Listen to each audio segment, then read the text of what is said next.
आपको लगता है कि आप एकदम तीर छप्पर फाड़ देंगे तो आप इस फील्ड के लायक नहीं है, क्योंकि ये सिविल सर्विसेज है, हर जगह कुछ ना कुछ धोखा है। क्या? लेकिन एक बात है, स्ट्रेस में भी मजा आता है, जितना टेंशन उतना मजा, क्योंकि आपको पता है कि उससे ज्यादा टेंशन हमको अब नहीं आ सकता है। हम जीवन में इतना टेंशन झेल चुके हैं ना कि अभी टेंशन जो है ना मेरे पास, वो लगता है कि छोटा मोटा है, उससे बड़ा टेंशन क्या होगा। तो अगर आप स्ट्रेस में जिंदगी जिए हैं या जी रहे हैं तो आपके लिए अच्छा है, क्योंकि बाद में आपको उतना टेंशन और कोई नहीं देगा, तो आप अच्छे से पढ़ पाइए। चलिए 65 नंबर क्वेश्चन से मेरा बचा हुआ, बाकी चर्चा तो नहीं हुआ था, हिस्ट्री चर्चा नहीं हुआ है कल।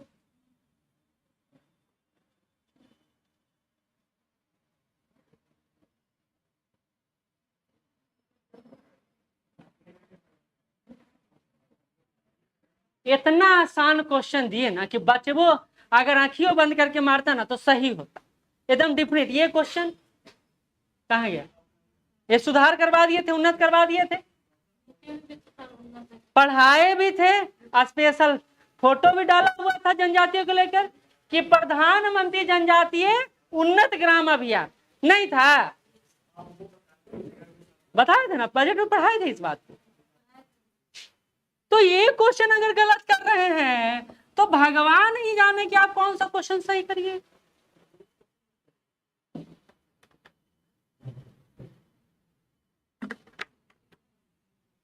चलिए सेकंड पर आते हैं, ये नहीं पढ़ाए हैं, लेकिन हम जो नहीं पढ़ाते हैं जरूर देते हैं, क्योंकि हमको लगता है कि एक क्वेश्चन हम आपको प्लस कर रहे हैं, माइनस नहीं कर रहे हैं।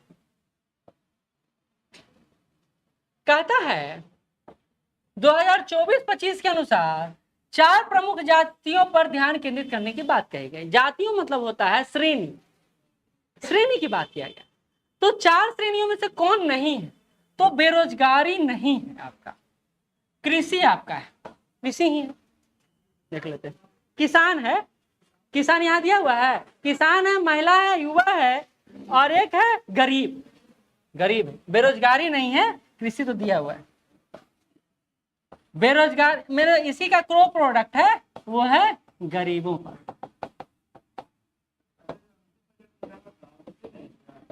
हाँ 24-25, लेकिन उसका कई सारा तत्व को इसमें शामिल कर लिया गया है ना, लेकिन उसको फोकस में नहीं रखा गया। जैसे देखिए रक्षा बजट को फोकस में नहीं रखा गया है, साइड लाइन है, तो ये भी साइड लाइन है, लेकिन ये फोकस बिंदु है। तो आपका हो गया गरीब, अब आपका हो गया एक तरफ गरीब, दूसरे तरफ महिला, तीसरे तरफ गरीब कौन है? किसान। और ये किसान कैसा है? युवा। और युवा किसान के साथ महिला भी किसान भी है, क्योंकि आपको पता है कृषि का महिलाकरण कर दिया गया। मुंह मत बनाओ, सीधा देखो इधर, सीखो, एग्जाम में बैठोगी बन जाएगा। ठीक, तो 24-25 बजट में 4 प्रमुख जातियों पर ध्यान केंद्रित किया है, उसमें कौन है? नहीं है, तो बेरोजगारी नहीं है। ठीक,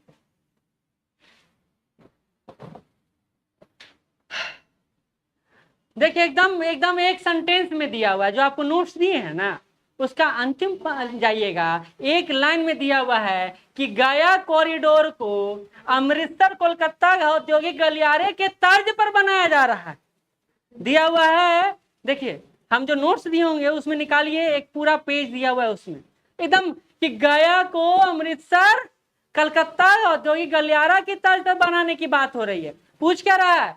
पूर्वोदय योजना। पूर्वोदय योजना में सिर्फ बिहार शामिल नहीं है, झारखंड भी शामिल है, उड़ीसा भी शामिल है, अन्य राज्य भी शामिल। तो पूर्वोदय योजना के तहत गया कैसे विकसित किया जाएगा? अमृतसर कोलकाता औद्योगिक गलियारा के, क्योंकि हमारे यहाँ 3 गलियारा बनाने की बात हो रही है, एक्सप्रेसवे बनाने की बात हो रही है। 3 हो रहा है या नहीं हो रहा है? लिख लीजिए कौन कौन हो रहा है। 3 एक्सप्रेसवे बनाने की बात हो रही है, पढ़ाए हैं ऐसे 3 एक्सप्रेसवे बनाने की बात हो रही है। पटना पूर्णिया लिख लीजिए, पटना पूर्णिया पहला, पटना पूर्णिया एक्सप्रेसवे, बक्सर भागलपुर एक्सप्रेसवे, हाँ पटना पूर्णिया बक्सर भागलपुर एक्सप्रेसवे। और तीसरा है बोधगया दरभंगा भाया राजगीर भाया वैशाली एक्सप्रेसवे।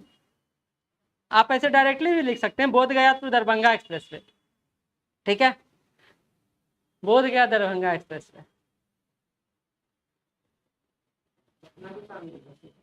किसमें? हाँ तो रूटवा देखिए ना, रूट देखिए। वैशाली कैसे जाएगा? बिना पटना वाले जा सकता है? नहीं जा सकता है। चलिए अगला क्वेश्चन है 69। देखिए 69 तो पढ़ाए और दे दिए, 69 और 70 पढ़ाए और दे दिए, नहीं दिए थे? ये तो आसान सेक्शन था। और ऐसा नहीं कहेंगे कि हम पढ़ाए इसलिए दिए, नहीं ऐसा नहीं किए, हम बजट का सेगमेंट से दिए 5 क्वेश्चन। कहता है भारत का पहला बजट कब पेश किया गया था? ये आपको पता है 1860, 18 फरवरी हम लिखाए थे, ये 7 अप्रैल लिखा हुआ है, लेकिन है डेट वही। तो भारत का पहला बजट कब पेश हुआ? तो यही हुआ, यही लिखवाए थे ना। हाँ 18 फरवरी लिखा था, 1860 था ना, 60। एक और क्वेश्चन था, स्वतंत्र भारत का पहला बजट कब पेश किया गया था? लिखिए स्वतंत्र भारत का पहला बजट, कोई बताएंगे? 26 नवंबर 1947। ठीक है, बहुत अच्छा। स्वतंत्र भारत, मिसलेनियस से पूछ सकता है सारा क्वेश्चन। अब अगला क्वेश्चन पूछें, गणतंत्र भारत का पहला बजट 28 फरवरी 1950। ये स्वतंत्र भारत हो गया, अगला गणतंत्र भारत हो गया। कब हो गया? 28 फरवरी 1950। याद रखिएगा डेट।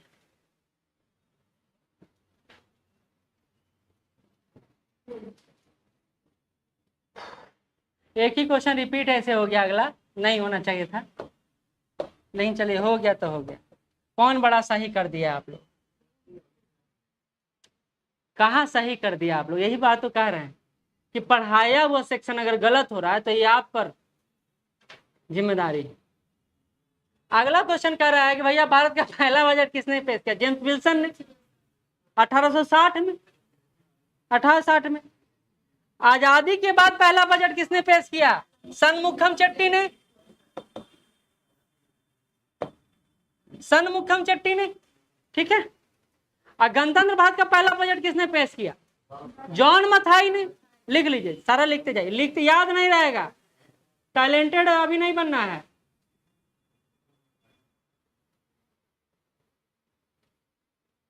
अब हम एक पर बोलना छोड़ देंगे, लिखे चाहे नहीं लिखे, इधर लोग लिखते रहिएगा। देखिए ना कैसे हो गया, ये चलते हम गिरेंगे।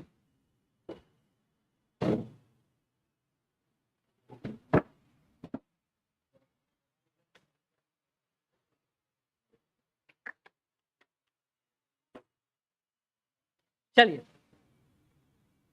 ये तो फैक्ट है। 70 नंबर क्वेश्चन, 15.14 लाख किलोमीटर, ये इसमें कुछ नहीं है, 15.14 लाख किलोमीटर। अब आते हैं क्वेश्चन, कितना मस्त है देखिए। कहता है, बस सुनते जाइए, देखिए क्वेश्चन बनता है कि नहीं बनता है, जरा ऐसे ही देखते हैं, इसको रखते हैं। कहता है 2023-24 में आर्थिक समीक्षा असमानता का संकेतक गिन्नी कोएफिशिएंट पढ़ाए थे क्लास में। 2 कोएफिशिएंट पढ़ाए थे, एक तो गिन्नी गुणांक पढ़ाए थे और एक लॉरेंज वक्र पढ़ाए थे। याद है कि नहीं याद है? ये लोग देखो, हाँ सर पढ़ाए थे, दिमाग में जोर डाला। आप नहीं आए थे, जो आए थे उनको याद होगा। लॉरेंज वक्र में हम लोग एक्स वाई बनाए थे, समांतर रेखा बनाए थे और वक्र बनाए थे, और कहे थे जैसे जैसे नजदीक जाएगा समानता बढ़ते जाएगा, कम होते जाएगा। समानता बढ़ते जाएगा कि कम होते जाएगा? समानता तो बढ़ते जाएगा, असमानता कम होते जाएगा। और गिन्नी गुणांक में बोले थे कि 0 से 1 तक रहता है, 0 की तरफ बढ़ते हैं तो समानता आता है और 1 की तरफ बढ़ते हैं तो असमानता आता है।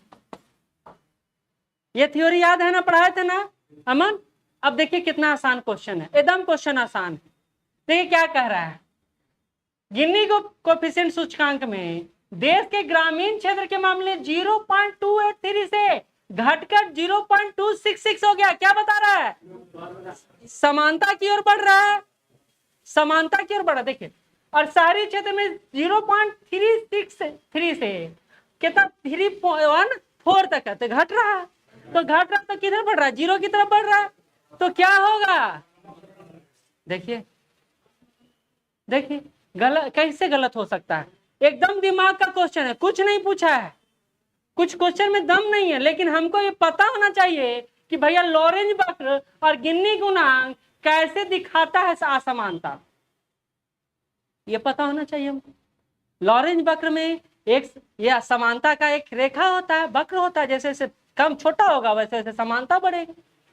तो हम लोग को ये आइडिया नहीं, आपका पढ़ाया हुआ सेक्शन आया है, लेकिन क्वेश्चन के लेवल को समझिए कैसे पूछा, कितना अच्छा से पूछा, प्यार से, कि भैया सुना ही होगी खाली किताब खरीद रही है, बड़ा अच्छा अच्छा किताब है तो हर रूम में, भाई लक्ष्मीकांत है, स्पेक्ट्रम है, और पता नहीं किसका एस पांडे सर का बुक रखे हो, एस के पांडे सर का, लेकिन सुने हो कि नंबर ना आ रहा, इसका मतलब क्या हुआ?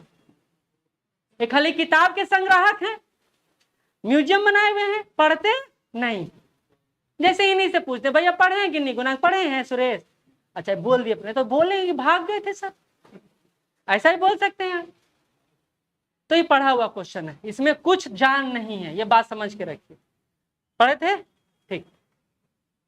अब कहता है कि आप देखिए ये क्या है, ये है तथ्य, इसमें आप जानिएगा तभी करिएगा, नहीं तो नहीं करिएगा। लिख लीजिए, इसमें लिख लीजिए, अंतरराष्ट्रीय वित्त निगम द्वारा, अंतरराष्ट्रीय वित्त निगम द्वारा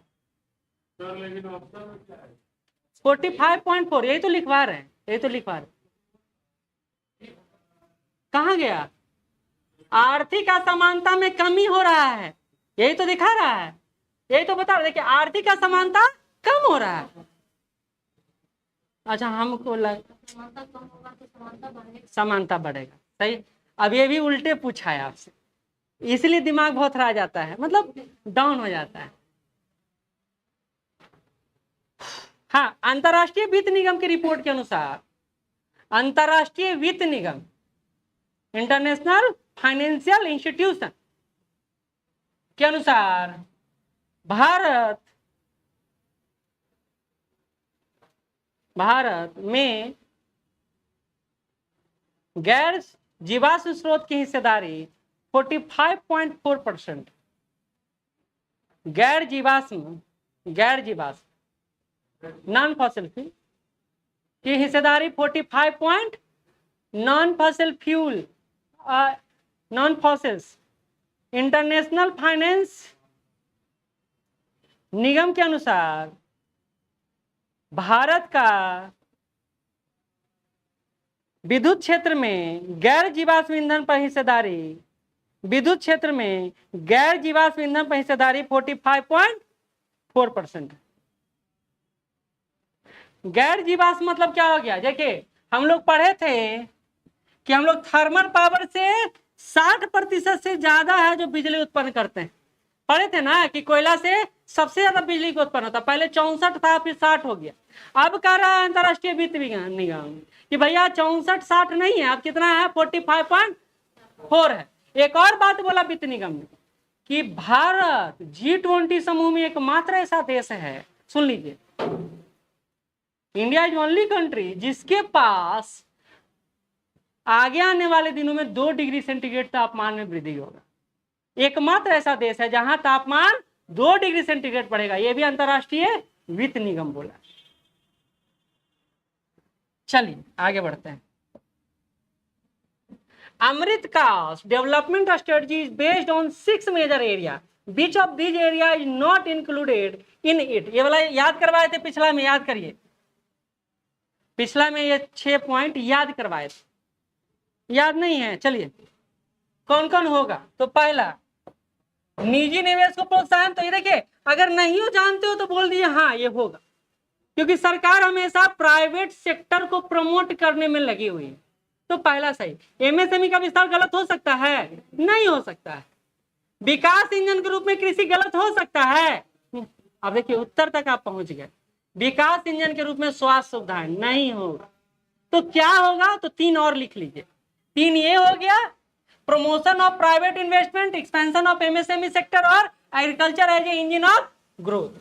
तीन और क्या होगा लिख लीजिए। ऊर्जा बदलाव के लिए हरित स्रोत, ऊर्जा बदलाव के लिए हरित स्रोत,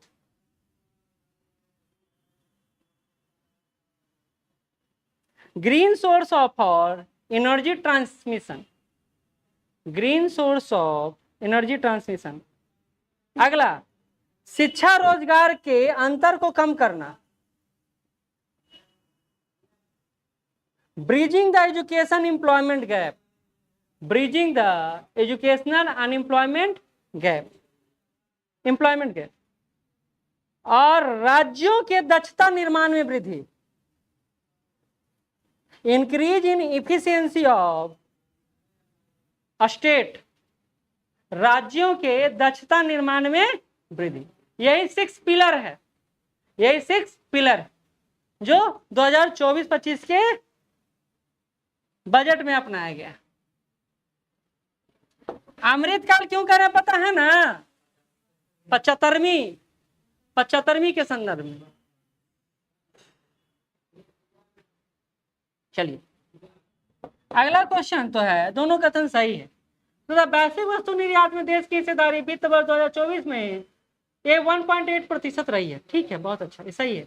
और भारत का सेवा निर्यात सबसे ज्यादा रहा है, 4.9% की वृद्धि दर्ज की गई है। कितना रहा? तो $341.1 बिलियन रहा है, 341.1 बिलियन अमेरिकी डॉलर रहा है।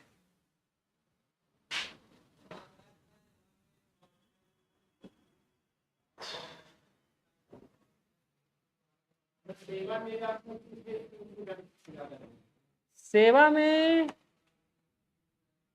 एग्जैक्ट पता नहीं है, यूएसए का हो सकता है, चाइना का सेवा में नहीं।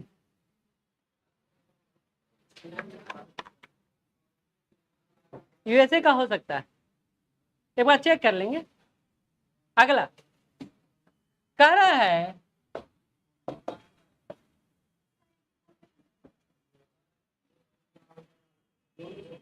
74C होगा, दोनों सही है। तुम कल नहीं आई थी?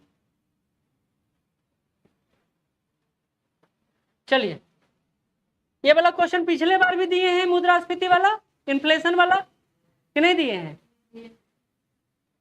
सर कल वाला खाना हमरा याद नहीं है, पर 1 सप्ताह पहले वाला पूछ रहे। देखिए कहता है कौन सी स्थिति मुद्रास्फीति, मुद्रास्फीति मतलब महंगाई की ओर ले जा सकती। अब एकदम ऐसे ही सेम क्वेश्चन क्लासरूम में बताएं, देख लीजिए, नहीं बताएं तो बताइएगा। हम बोले थे महंगाई कब बढ़ता है? चलिए डिमांड और सप्लाई का रूल पढ़े थे, याद है? डिमांड बढ़ेगा और सप्लाई कम होगा तो क्या होगा? महंगाई बढ़ेगा, महंगाई बढ़ेगा, यानी इन्फ्लेशन अप होगा। अब है सप्लाई ज्यादा है, डिमांड कम है, महंगाई कम होगा, यानी दाम कम होगा। और एक आइडियल सिचुएशन पढ़ाए थे, एज इक्वल टू डी, जो राम राज्य की संकल्पना में आएगा, जो अभी तक रियलिस्टिक नहीं। अच्छा देखिए, ये पढ़ाए हैं ना, ये आप जानते भी हैं। अब देखिए कैसे क्वेश्चन कह रहा है, कह रहा महंगाई लाना है, कैसे लाएंगे? तो कह रहा समग्र मांग में तीव्र वृद्धि, डिमांड बढ़ेगा, आपूर्ति से अधिक होगा तो क्या होगा? रेट बढ़ेगा। हम आलू खरीदने गए 5 मन, मार्केट में 4 मन अवेलेबल। अब सामने वाला जान रहा है कि इसको लेना तो है, ये हमारे पास स्टॉक कम है, हम ज्यादा बेच सकते हैं, तो महंगा बेचेगा। तो इसमें क्या दम था, हमको बताइए, इसमें क्या दम था? महंगाई बढ़ाना है, डिमांड ज्यादा हो रहा है, सप्लाई कम है, महंगाई बढ़ जाएगा। नहीं, अच्छा एक बात सोचते हैं कभी कि अभी आज है सोमवारिया, सोमवारी, ठीक, बरिया बोल दिए जो गलत कर दिए, ठीक, किए हैं कि ये किए हैं, और कोई नहीं किए हैं। सबको अच्छा लड़का नहीं मिलेगा, हाँ अच्छा नहीं, बहुत अच्छा मिलेगा, ठीक है। चलो, सोमवारी के दिन फल का रेट या फ्रूट का रेट आप देखिएगा बढ़ जाता है, तीज के दिन रेट बढ़ जाता है। क्यों बढ़ जाता है? डिमांड ज्यादा है, सप्लाई कम है। अरे बेल के पत्ता को गांव में पूछता नहीं है कोई, और वही बेल का पत्ता 10 रुपया में देता है, वही बेल का पत्ता 10 रुपया में देता है। तो इसको कहते हैं डिमांड और सप्लाई का रूल। कितना आसान क्वेश्चन था, देखिए कितना आसान से करा। समग्र मांग में तीव्र वृद्धि, rapid increase in agreement demand more than supply is called inflation. क्या इसमें था दम, बताइए हमको, बताओ। लेकिन नंबर नहीं लाएंगे और तब भी कहेंगे कि भाई क्वेश्चन का लेवल एकदम अलग है। कहाँ अलग? हम यही बताना चाहते हैं आपसे कि आप गलती कर रहे हैं कुछ मैटर में। चलिए ये एक अच्छा क्वेश्चन है, ये एक अच्छा क्वेश्चन है। इस क्वेश्चन को समझने के लिए ना इकोनॉमिस्ट बनना पड़ेगा। कैसे, तो सुन लीजिए। कहता है निम्नलिखित में कौन सी नीतियां असंदिग्ध रूप से ब्याज बढ़ाने में सहायता करती, जिसके फलस्वरूप मुद्रा अधिमूल्यन होता। मुद्रा अधिमूल्यन मतलब मुद्रा का दाम बढ़ जाना। पिछले बार मुद्रा मूल्यन पूछे थे, इस बार अधिमूल्यन पूछे। अधिमूल्यन मतलब मुद्रा का मूल्य बढ़ जाना, यानी डॉलर के मुकाबले रुपया का रेट अभी 80 रुपया है तो 75 रुपया हो गया है, तो इसको क्या कहेंगे, मुद्रा का अधिमूल्यन। बात समझिए, अधिमूल्यन मतलब औकात बढ़ गया। कल तक साइकिल चलता था, बाइक पकड़ लिया, तो ये क्या हुआ, अधिमूल्यन, अपने से अधिक का व्यवहार करना। ठीक है। अब कहता है कि ये कैसे संभव है, तो जब तक आरबीआई के दो पॉलिसी को नहीं पढ़िएगा ये आपको नहीं बनेगा। तो आरबीआई समानता आप सुनते होंगे, त्रैमासिक आधार पर 3 महीने पर repo rate, reverse repo rate, bank rate, CRR, इन सब पर समीक्षा करता है। और उस जो समीक्षा करता है वो जो नीति अपनाता है वो होता है संकुचनकारी नीति और विस्तारकारी नीति, कॉन्ट्रैक्शनरी मॉनेटरी पॉलिसी और एक्सपेंशन फिस्कल पॉलिसी। इसी के तहत वो रेपो रेट और रिवर्स। अब क्या करा, सुनिए, ब्याज दर बढ़ाना है, तो ब्याज दर बढ़ाना है तो क्या करेंगे, repo rate reverse repo rate बढ़ा देंगे, ब्याज दर बढ़ जाएगा। तो हम कौन सी नीति अपनाएंगे, तो संकुचनकारी मौद्रिक। अब ये पढ़ाएंगे तब आपको पता चला, बैंकिंग नहीं ना पढ़ाए हैं तो आपको पता नहीं चलेगा, उसमें आपको अच्छे से पढ़ा देंगे। हम एक क्वेश्चन नहीं छोड़ेंगे कि आपको ना बने, लेकिन वही है ना, ये वाला यूज करने से इकोनॉमी से रोकिएगा तो नहीं बने। अभी तक ऐसा लगा हो, एक जो पढ़े नहीं उसका तो छोड़ दीजिए, लेकिन जो पढ़े वो गलत नहीं होना चाहिए। बड़ा दिमाग, बड़ा चीज ये, जो पढ़े वो गलती ना हो। ठीक है, चलिए अगला बढ़ते हैं। कहता है, आप देखिए अगला क्वेश्चन और दिमाग वाला है। अब आप इसको बता दिए तो हम मानेंगे, क्वेश्चन ही समझा दीजिए ना, हमरा ज्यादा नहीं कुछ।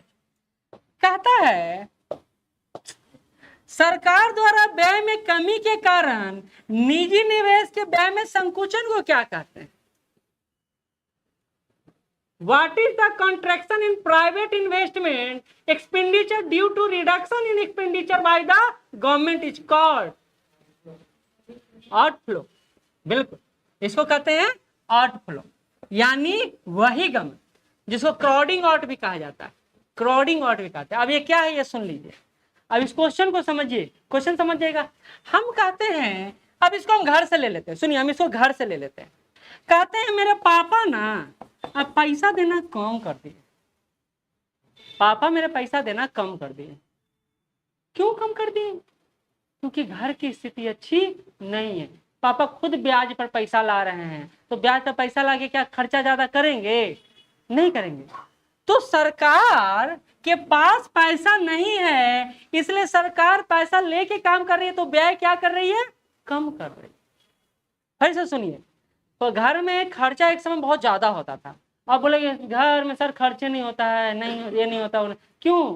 तो इनकम ही नहीं, इनकम नहीं तो हमको बाहर से पैसा लेना पड़ता है। अब बाहर से पैसा लेके ज्यादा खर्चा होगा नहीं। वही बात देश के साथ है, इंडिया गवर्नमेंट के पास पैसा ही नहीं है, इनफ्लो ही नहीं है, तो आउटफ्लो होगा नहीं होगा। तो कहते हैं सरकार जब खर्चा नहीं करेगी और हमारा कंट्री का स्थिति खराब हो जाएगा, तो निवेश व्यय में संकुचन, यानी निजी निवेश कहेंगे कि हम आपके यहाँ व्यय करेंगे।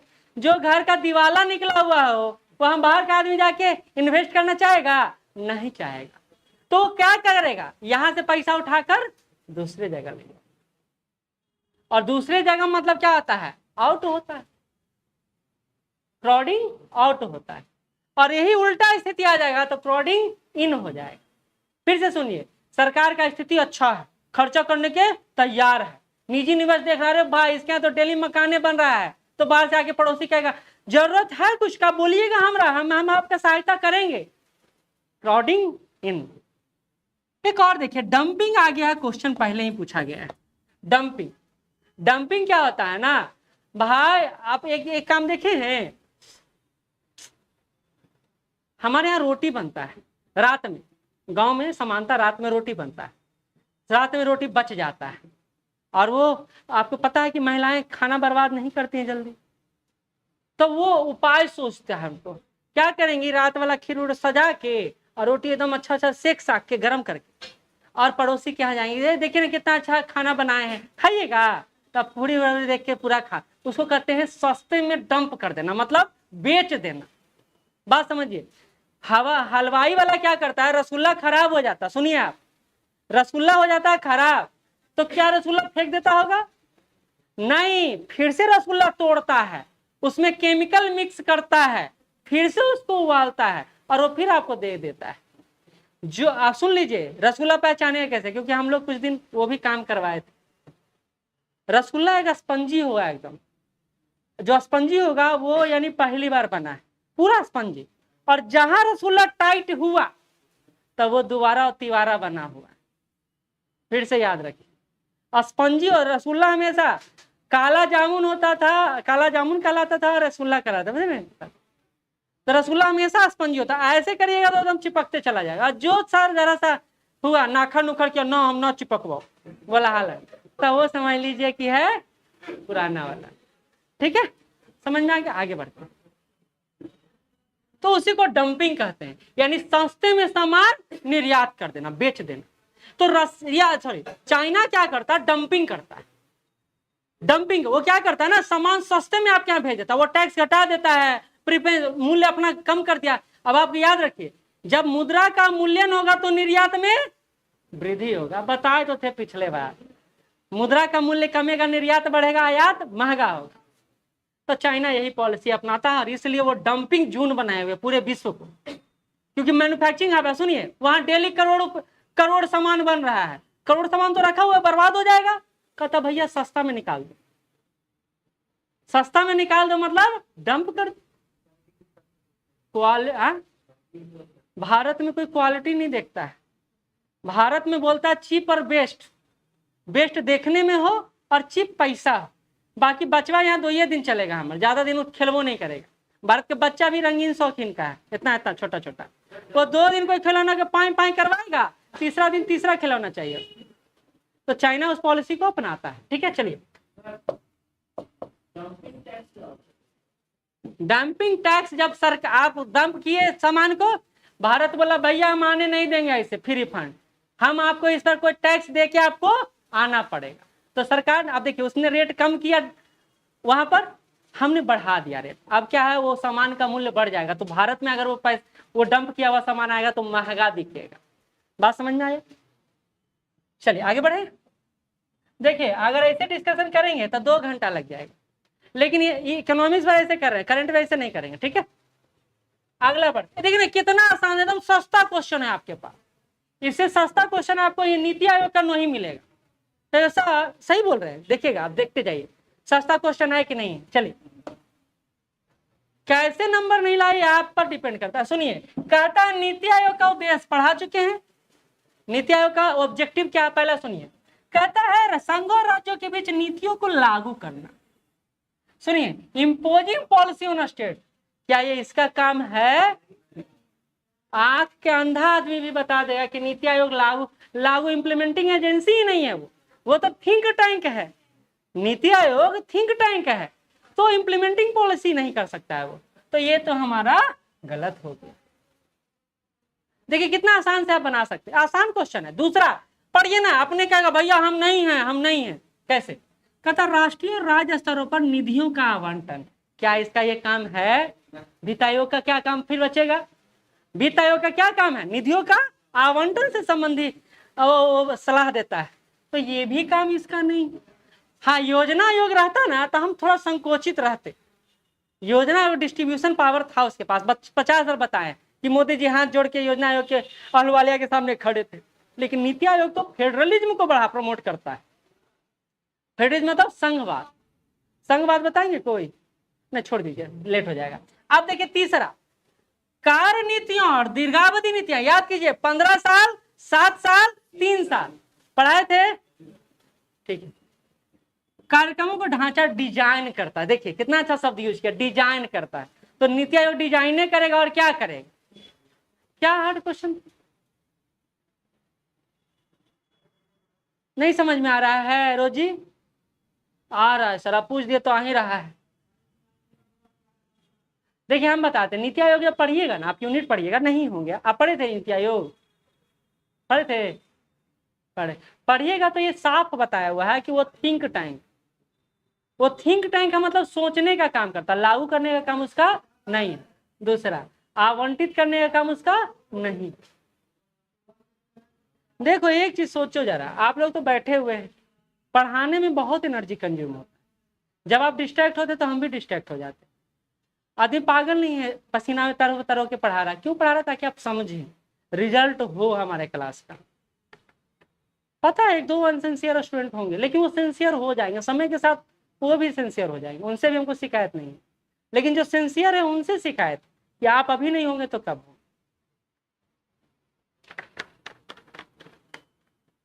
अब बताइए कि इकोनॉमी के इतना क्वेश्चन में कितना सही हुआ था आपका? कितना? 2? हाँ, 6? 10 में 6। अच्छा एक क्वेश्चन और है, मिश्रित संदर्भ अवधि के आधार पर मासिक प्रति व्यक्ति उपभोग के संबंध में गरीबी का आकलन तेंदुलकर समिति, तेंदुलकर कमेटी, ठीक है। गरीबी के आकलन में हम लोग 2 समिति पढ़े थे, तेंदुलकर और रंगराजन, याद है?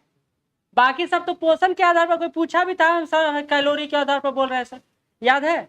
तो हम लोग ये पढ़ चुके, नहीं पढ़े ऐसा तो नहीं बोलिएगा। अच्छा एक और बात बता दे, ये सारा क्वेश्चन जो हम पढ़ रहे हैं वो एनडीए में आया हुआ है इसी साल, इसी साल एकदम 69 ट्रेंड को फॉलो किया। हम देखे तो अच्छा लगा क्वेश्चन, ऐसा नहीं है कि हम इसको इधर उधर से दे रहे हैं, अच्छा क्वेश्चन है, क्लास पढ़े हैं वही क्वेश्चन है, ऐसा नहीं कि हम बनाए हैं और ऐसे किए हैं। 69 को फॉलो कर रहा है ये ट्रेंड। तो 69 में देखे ना कैसा क्वेश्चन था। चलिए अब आता है ये, निम्नलिखित में कौन कौशल विकास मिशन का उप उद्देश्य है? तीनों, तीनों, इसे कुछ पढ़ाने की जरूरत नहीं, तीनों है।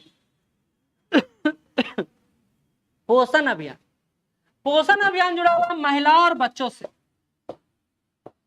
पोषण अभियान जुड़ा हुआ है महिलाओं और बच्चों से।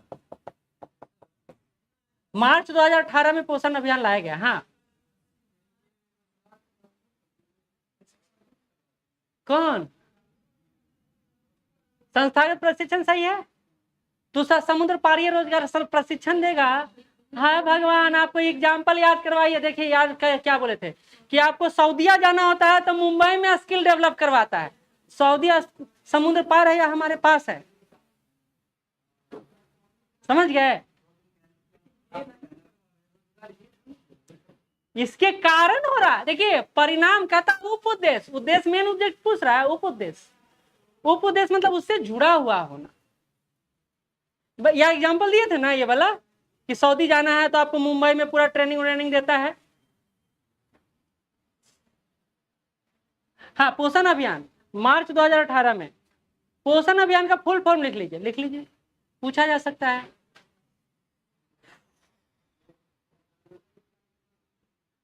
PM over arching, PM over arching, OVRARCHING,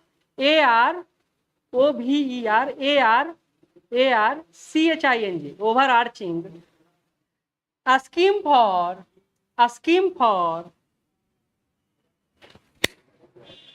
scheme for holistic nutrition, holistic nutrition, HOLISTIC, holistic nutrition.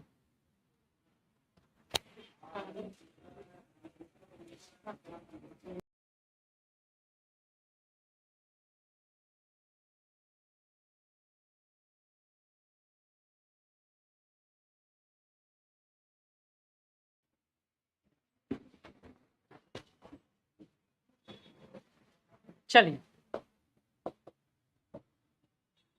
ये हो गया पोषण अभियान।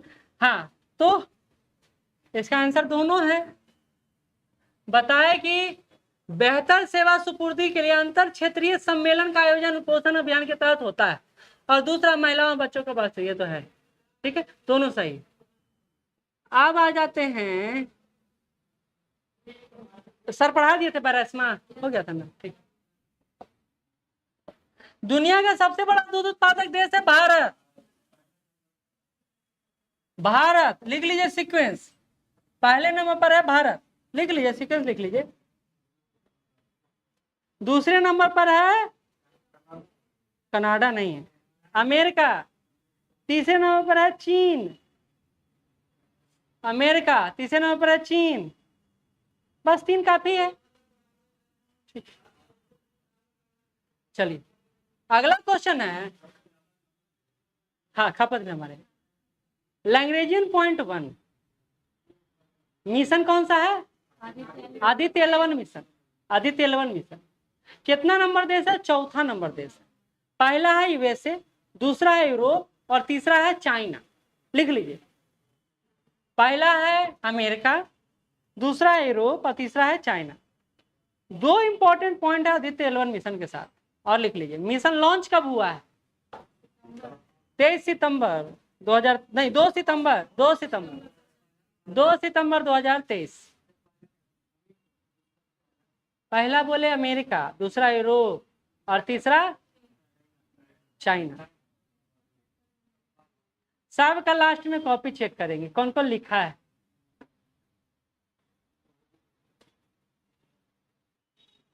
अच्छा, ये उतरा कब था?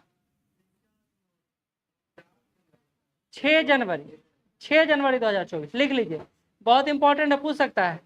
ये वाला चंद्रयान, ये दोनों बड़ा इंपॉर्टेंट। 6 जनवरी 2024।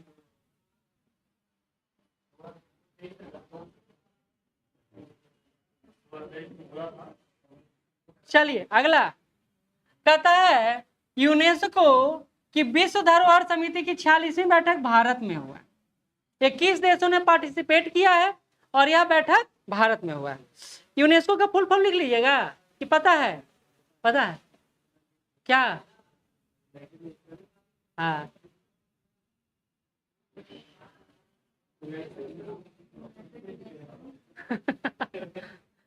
लिख लीजिए,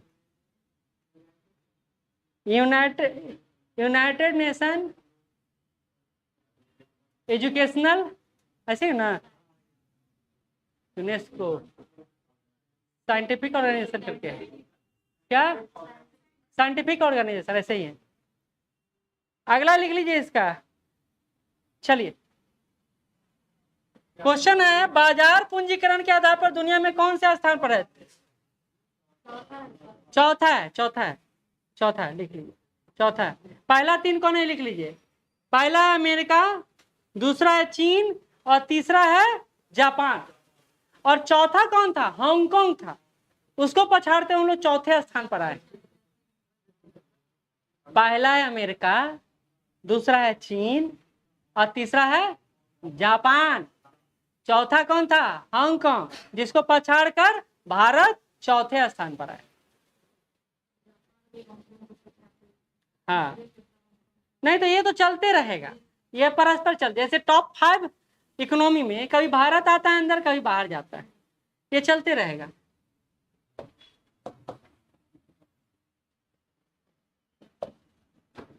गणतंत्र दिवस का थीम क्या है? Bharat mother of democracy, Bharat लोकतंत्र की मातृभूमि।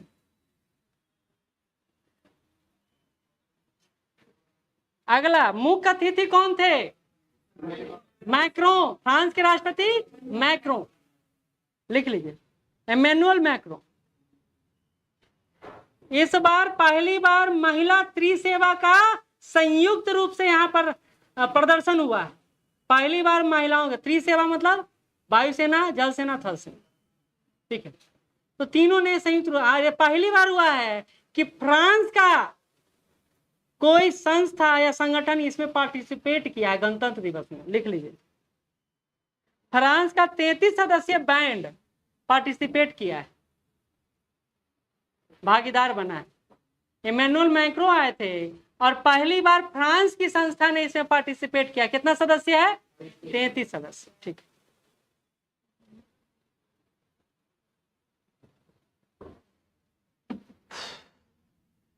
अफ्रीका के ऐसे तो अधिकतर देश जो है पीड़ित ही हैं बेचारे, लेकिन कैमरून जो है वो विश्व का पहला देश बना है जो मलेरिया वैक्सीन का डिस्ट्रीब्यूशन कर रहा है। करीब करीब 2.5 लाख बच्चों को मलेरिया वैक्सीन दिया जा रहा है। उद्देश्य सिंपल सा है, सो जाइएगा आज, क्यों नींद आ रहा है? आप ही से, या तो हो सकता है एनवायरमेंट इतना सुखनुमा हो कि आज देखते ही नींद आ रहा हो। नहीं, आगे, हाँ, अच्छा, आपको पता भी नहीं चला कि आप तक पहुंचे हम।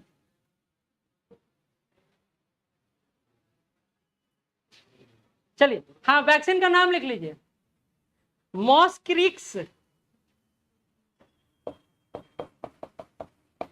आधा सा है, वैक्सीन का नाम है मॉस्क्रिक्स, मॉस्क्रिक्स। जल्दी खत्म कर देते हैं, हम भी परेशान है, पसीना ज्यादा है। चलिए, 89 का तो बी है, इसमें कोई समझाने वाली बात नहीं। हाँ, वो तो सही है। चलिए, यूविका वाला क्वेश्चन पहले भी टेस्ट में आ चुका है। हाँ, इसरो क्या है? तो 8th क्लास तक के पढ़े जो बच्चे हैं ना, साइंस एंड टेक में रुचि के लिए इसरो ने यूविका प्रोग्राम चलाया। यूविका 2024 चलाया। किस स्टैंडर्ड के बच्चों के लिए? 8वीं क्लास पास बच्चों के लिए, ताकि उनका भी साइंस एंड टेक में, और खास करके ग्रामीण पृष्ठभूमि के बच्चों के लिए यूविका, हाँ, उद्देश्य वही है कि गांव के बच्चों को भी विज्ञान और प्रौद्योगिकी से जोड़ा जा सके। बाकी सल्लार मूवी है, बताने की जरूरत है नहीं, सल्लार होगा। बेस्ट फिल्म कौन सा है? जवान। अरे सब बिकता है, पता नहीं आपको। बेस्ट मूवी है जवान। अब बेस्ट फिल्म क्रिटिक्स में किसको दिया गया है? 12th fail.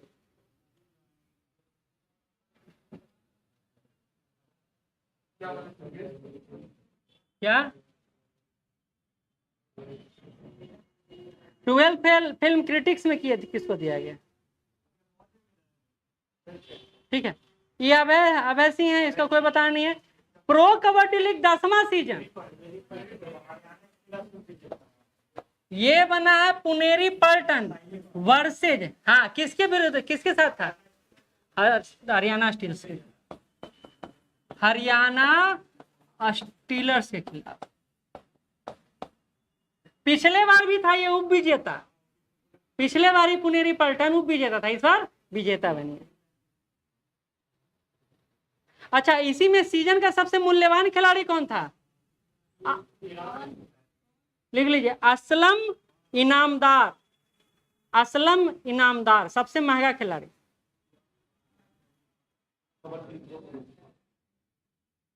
प्रो कबड्डी, हाँ, उसी के बाद तो थोड़ा सा कबड्डी का जान बचा, नहीं तो सब तो भूल ही गया था कबड्डी होता है हमारे। असलम इनामदार कितना बज गया है? अच्छा, ये बताइए, 11:18 हो रहा है, तो 11:30 कैसे हो जाता है? हाँ, अच्छा, हमारे यहाँ टीचर से ज्यादा जल्दी में स्टूडेंट है। चलिए, अंतरराष्ट्रीय महिला दिवस 8 मार्च, सिर्फ थीम लिख लीजिए, थीम लिख लीजिए, इंस्पायर इंक्लूजन। Inspire inclusion.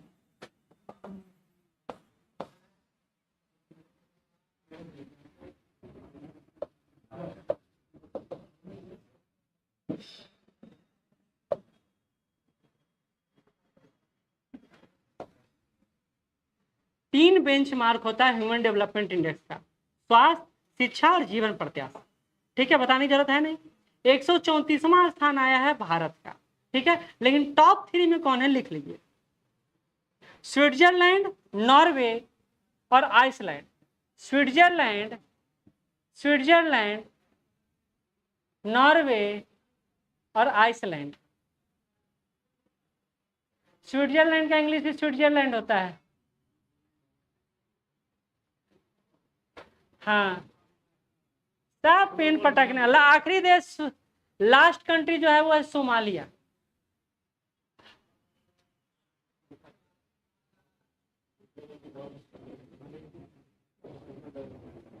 चलिए, वर्ल्ड टेबल टेनिस फीडर बेरो टूर्नामेंट में साथियान ज्ञानशेखरन, लेकिन इंपॉर्टेंट उससे ज्यादा क्या है लिख लीजिए, किसको हराए हैं? भारतीय को हराए हैं। इनका नाम है मानव ठक्कर। किनको हराकर? तो भारत के मानव ठक्कर को हराकर। मानव ठक्कर।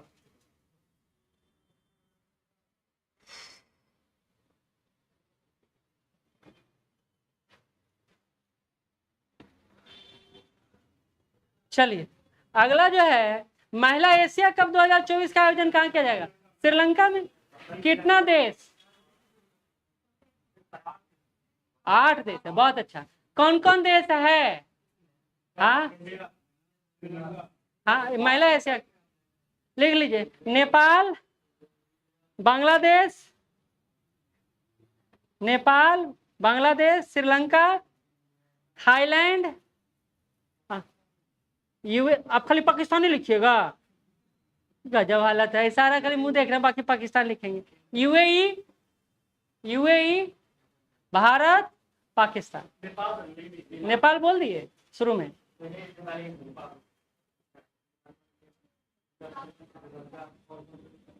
आप देखिए, ये क्वेश्चन इकोनॉमिक्स का भी है। इधर इधर इधर इधर। रिजर्व बैंक की स्थापना, क्योंकि 90वां स्थापना दिवस रिजर्व बैंक मना। देखिए कैसे जुड़ जाता है इकोनॉमिक्स से। रिजर्व बैंक 90 स्थापना दिवस मना रहा है। 1990 एस्टेब्लिशमेंट डे। अब है कि किस आयोग की संस्तुति पर इसका गठन हुआ है? तो हिल्टन कमीशन की संस्तुति पर। हिल्टन यंग कमीशन की कैसे करंट इकोनॉमी से जुड़ गया देखिए।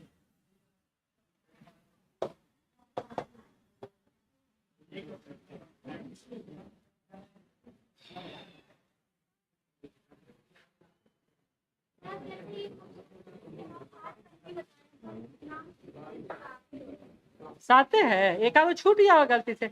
मिला भारत, पाकिस्तान, श्रीलंका, बांग्लादेश, यूएई, नेपाल, थाईलैंड।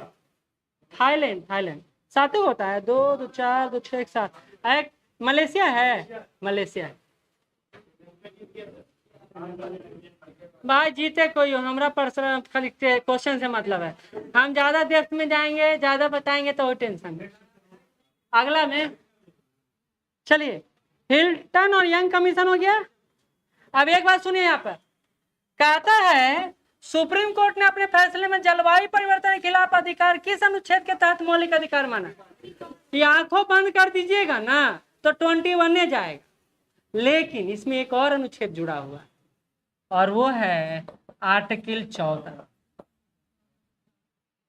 प्राण और दैहिक स्वतंत्रता। आर्टिकल 21 इतना ज्यादा विस्तारित हो चुका है कि वो सोना, खाना, पीना, रोना, टहलना सब कुछ को शामिल कर दिया मौलिक अधिकार। तो 21 समानता होगा। प्राण और दैहिक स्वतंत्रता क्या है? जीवन जीने के लिए कुछ ना कुछ तो स्वतंत्र। राज्य विशद रूप से ही आपकी स्वतंत्रता का हनन कर सकता है, नहीं तो आ जाएंगे बैंक में।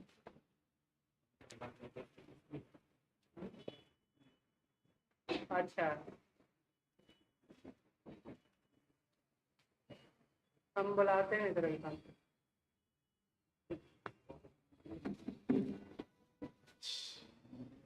चलिए आगे बढ़े। ये तो आसान है ना, आईजीआई होगा, आईजीआई होगा।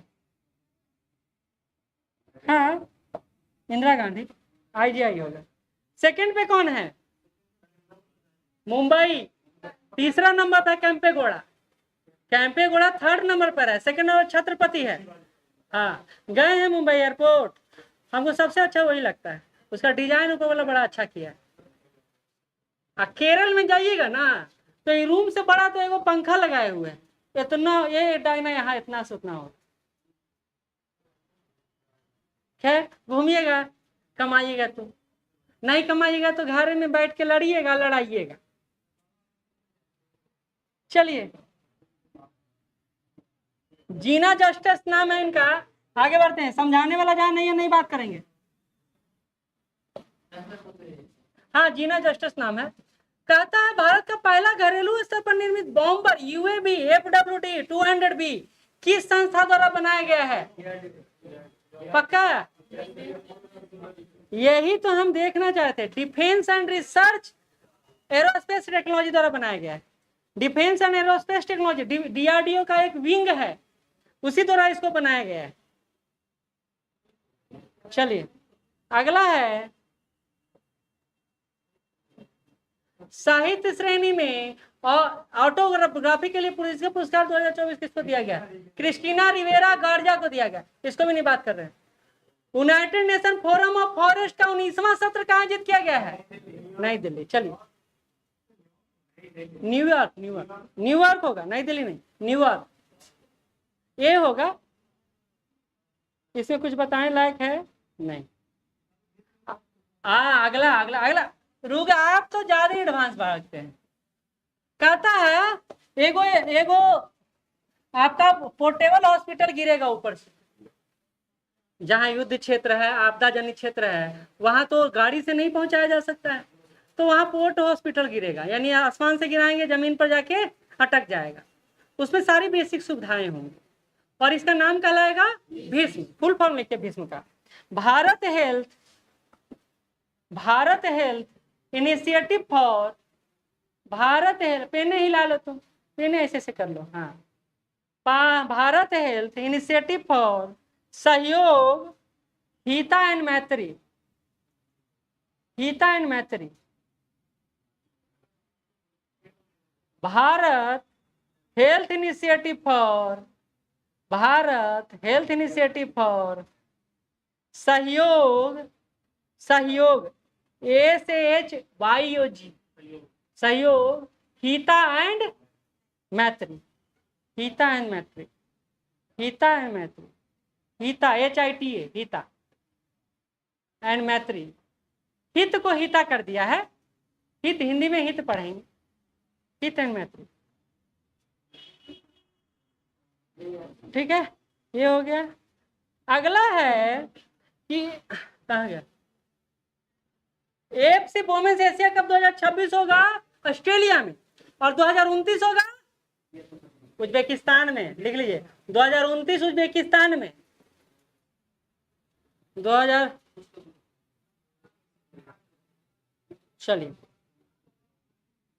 चलिए अगला क्वेश्चन है, कहता है इनमें से कौन सी company Time 100 most influential company 2024 में शामिल नहीं किया गया है? इन्फोसिस। बाकी रिलायंस है, टाटा है और सीरम है, लेकिन ये भी दो अलग अलग कैटेगरी में। कैटेगरी कौन सा लिख लीजिए, टाटा समूह रिलायंस, टाटा समूह रिलायंस टाइटंस कैटेगरी में, टाइटंस, टाइटंस कैटेगरी। और सीरम इंस्टीट्यूट जो है पाइनियर्स कैटेगरी में है, पाइनियर्स, पाइनियर्स, पाइनियर्स कैटेगरी में।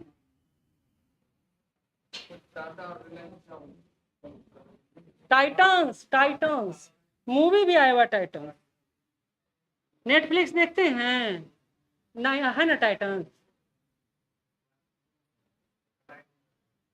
नहीं देखते हुए कोई पाप नहीं करते हैं, वो टाइम पास है।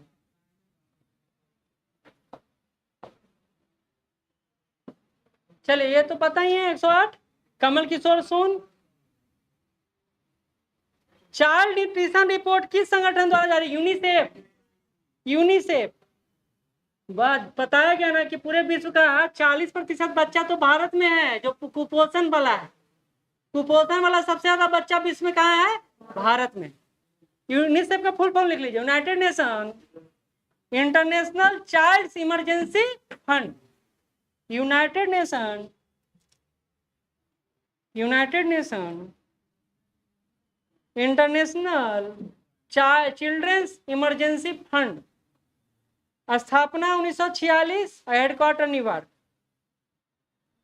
चिल्ड्रंस इमरजेंसी फंड,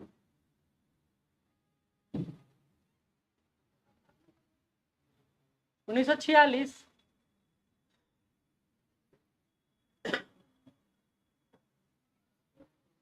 चलिए अगला 110 का ये होगा। 111 पहुंचते। दुनिया का सबसे बड़ा नाइट्रस ऑक्साइड उत्सर्जक देश कौन सा है? चाइना। इसको लाफिंग गैस ही बोला जाता है ना, ठीक है। लिख लीजिए, पहला नाम पे चाइना, दूसरे नाम पे भारत और तीसरे नाम पे यूएसए। हाँ ठीक है, ठीक, कोई नहीं, ऐसे देखने लगा पाप पड़ दिए। पहले नंबर पे चाइना, दूसरे पे भारत और तीसरे पे यूएसए। माथा पर हाथ नहीं लग रखते हैं।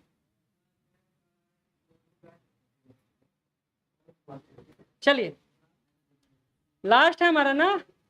देखिए ये है कंट्राडिक्टरी क्वेश्चन। रात में ही कोई मैसेज किए थे, इस क्लास से किए थे या ऑनलाइन से आया था?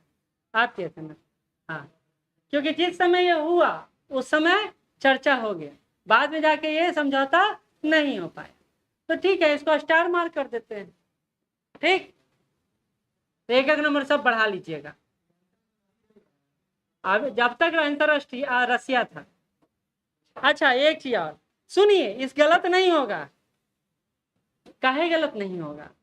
काहे कि ये जो समझौता reciprocal exchange of logistic agreement, ये अमेरिका के साथ भी होया हुआ है और जापान के साथ भी होया हुआ है, दक्षिण कोरिया के साथ भी होया हुआ है। तो ये आंसर कोई ना कोई हो ही जाए। हाँ, एक से अधिक हो सकता है। ठीक, उसका नाम अलग अलग है। हाँ ऐसे ही है करके, लेकिन एग्रीमेंट का स्वरूप वही। ठीक है, तो यहां तक हमारा क्वेश्चन आंसर मेन है ना। एक बात याद रखिए, इकोनॉमी का क्वेश्चन आप बना सकते हैं, बशर्ते कि थोड़ा दिमाग का प्रयोग, क्योंकि क्लास का ही था ना कि देखिए ना क्वेश्चन सारा आउट नहीं जा रहा है, क्लास से ही आ रहा है, तो हम लोग बना सकते हैं।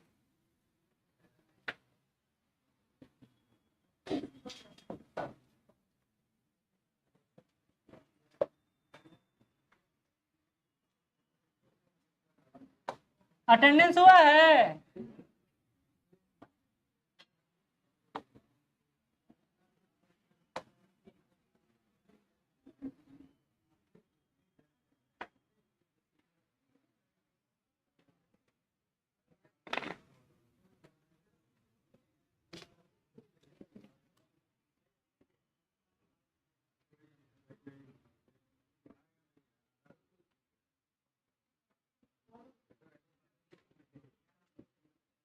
प्रियंका, सचिन, निखिल, करीना, निकी, बबीता, सुस्मिता, अजय, सुजीत, पवन, विनीता, सुरेश, विकी, हैज, अनु, सोनू, निश्चय, रोजी, विशाखा, विवेक, महफूज, कंचन, नेहा, सुमित, राहुल, चिंटू, जूली, जूली यानी कि नहीं आई है ना, आमिर,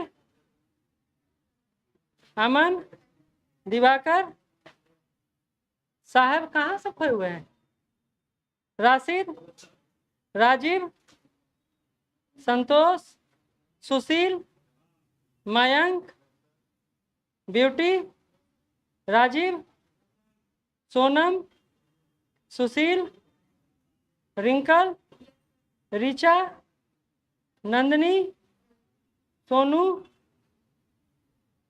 नेहा, सूरज, सूरज,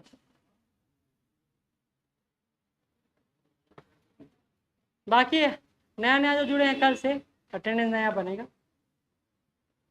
चलिए आप लोग इतना देर ठहर के पढ़े वो बहुत बड़ी बात है, कम से कम पढ़े तो है ना। 24।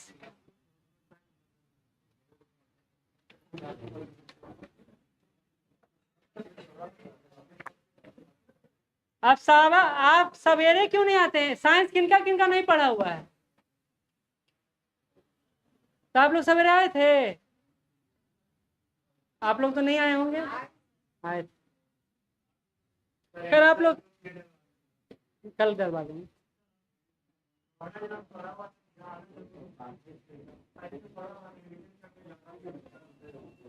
ज्यादा हम आप लोगों पर हेडक नहीं देंगे, कहाँ परफॉर्म करें, हम धीरे धीरे चलेंगे, ठीक है। हमरा ना, हमार क्लास ना हमको इतना उठाता है और नंबर इतना लाता है कि हम देख ही भी नहीं पाए। नहीं, एवरेज नंबर हमारे क्लास का 30 से 35 है। और क्वेश्चन कैसा है? ऐसा है। कल कोई रो रहे थे करंट अफेयर मेरा नहीं आया है, ये नहीं आया। अच्छा ये बताइए, आपसे पूछ के या तो क्वेश्चन दे दें हम, या फिर वैसा क्वेश्चन दे जैसा आता है। और अगर यहाँ नहीं ला रहे हैं तो अरे भाई एक सम्मानजनक लाइए, 70 लाइए, 70 तक एक सम्मानजनक। लेकिन हम लाएंगे 12 नंबर, 15 नंबर, 50 नंबर रखेंगे, कैसे गड़बड़? ये आपका गड़बड़ है ही, क्योंकि आप रिवीजन पार्ट में नहीं गए हैं। छोड़िए, डेली एक ही भाषण कितना दिया जाए, जाइए।